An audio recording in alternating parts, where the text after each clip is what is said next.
Before you buy. Chapter 1 of Blood Meridian by Cormac McCarthy. See the child.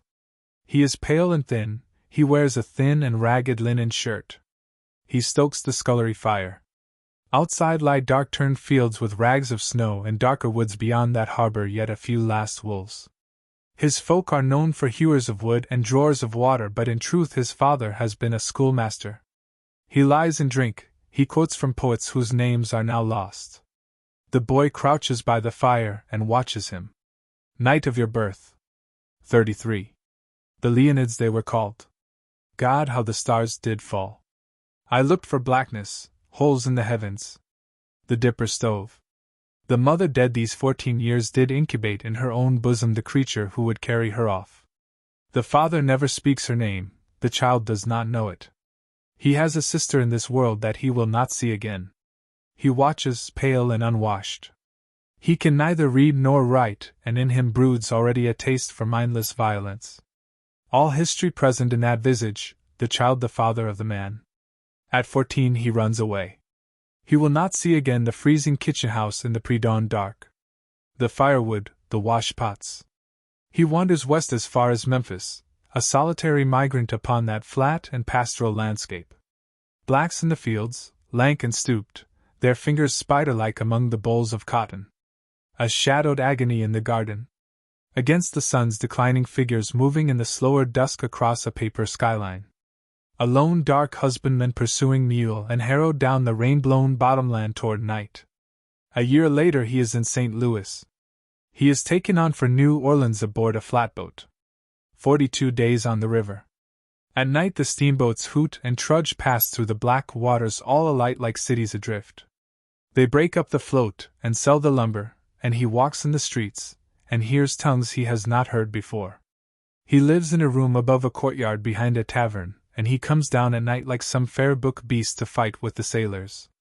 He is not big, but he has big wrists, big hands. His shoulders are set close. The child's face is curiously untouched behind the scars, the eyes oddly innocent. They fight with fists, with feet, with bottles or knives. All races, all breeds. Men whose speech sounds like the grunting of apes. Men from lands so far and queer that standing over them where they lie bleeding in the mud he feels mankind itself vindicated.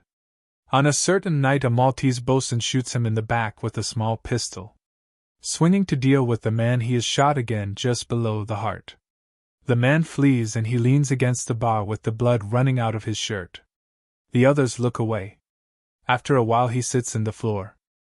He lies in a cot in the room upstairs for 2 weeks while the tavern-keeper's wife attends him. She brings his meals, she carries out his slops. A hard-looking woman with a wiry body like a man's.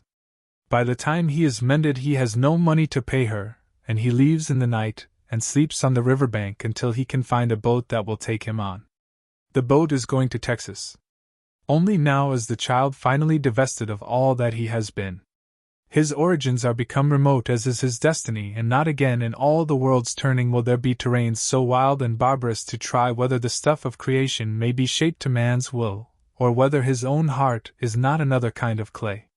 The passengers are a diffident lot. They cage their eyes and no man asks another what it is that brings him here. He sleeps on the deck, a pilgrim among others. He watches the dim shore rise and fall. Gray seabirds gawking. Flights of pelicans coastwise above the gray swells. They disembark aboard a lighter, settlers with their chattels, all studying the low coastline, the thin bite of sand and scrub pines swimming in the haze. He walks through the narrow streets of the port. The air smells of salt and Nuzon lumber. At night whores call to him from the dark like souls in want. A week and he is on the move again, a few dollars in his purse that he's earned, walking the sand roads of the southern night alone, his hands balled in the cotton pockets of his cheap coat. Earthen causeways across the marshland.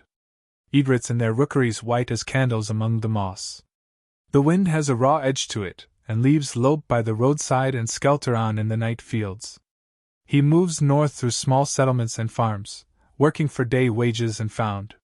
He sees a parricide hanged in a crossroads hamlet, and the man's friends run forward and pull his legs and he hangs dead from his rope while urine darkens his trousers.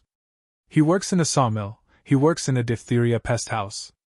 He takes his pay from a farmer an aged mule and aback this animal. In the spring of the year 1849 he rides up through the latter-day Republic of Fredonia into the town of Nacogdoches. The Reverend Green had been playing to a full house daily as long as the rain had been falling, and the rain had been falling for 2 weeks. When the kid ducked into the ratty canvas tent there was standing room along the walls, a place or two, and such a heady reek of the wet and bathless that they themselves would sally forth into the downpour now and again for fresh air before the rain drove them in again. He stood with others of his kind along the back wall. The only thing that might have distinguished him in that crowd was that he was not armed. "Neighbors," said the Reverend, "he couldn't stay out of these here hellholes right here in Nacogdoches." I said to him, "You goin' to take the Son of God in there with ye?" And he said, "Oh no. No, I ain't."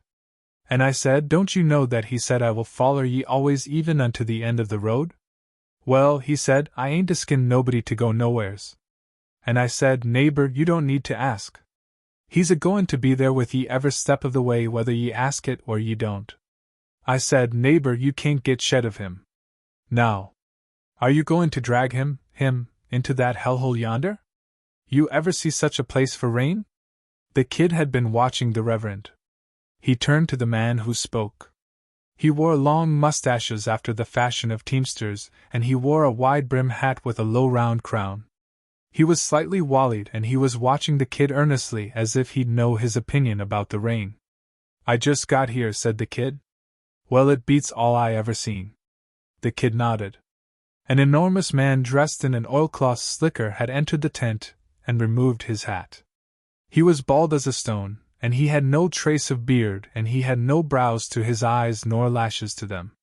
He was close on to 7 feet in height, and he stood smoking a cigar even in this nomadic house of God, and he seemed to have removed his hat only to chase the rain from it, for now he put it on again. The Reverend had stopped his sermon altogether. There was no sound in the tent. All watched the man. He adjusted the hat, and then pushed his way forward as far as the crate-board pulpit where the Reverend stood, and there he turned to address the Reverend's congregation. His face was serene and strangely childlike. His hands were small. He held them out. "Ladies and gentlemen, I feel it my duty to inform you that the man holding this revival is an impostor. He holds no papers of divinity from any institution recognized or improvised. He is altogether devoid of the least qualification to the office he has usurped, and has only committed to memory a few passages from the good book for the purpose of lending to his fraudulent sermons some faint flavor of the piety he despises. In truth, the gentleman standing here before you posing as a minister of the Lord is not only totally illiterate but is also wanted by the law in the states of Tennessee, Kentucky, Mississippi, and Arkansas." "Oh God!" cried the Reverend. "Lies, lies!" He began reading feverishly from his open Bible. On a variety of charges, the most recent of which involved a girl of 11 years, I said 11, who had come to him in trust and whom he was surprised in the act of violating while actually clothed in the livery of his God. A moan swept through the crowd. A lady sank to her knees.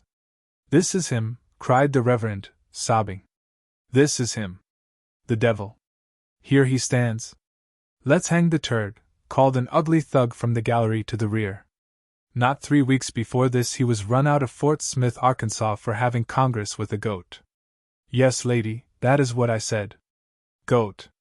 Why, damn my eyes if I want shoot the son of a bitch," said a man rising at the far side of the tent, and drawing a pistol from his boot he leveled it and fired.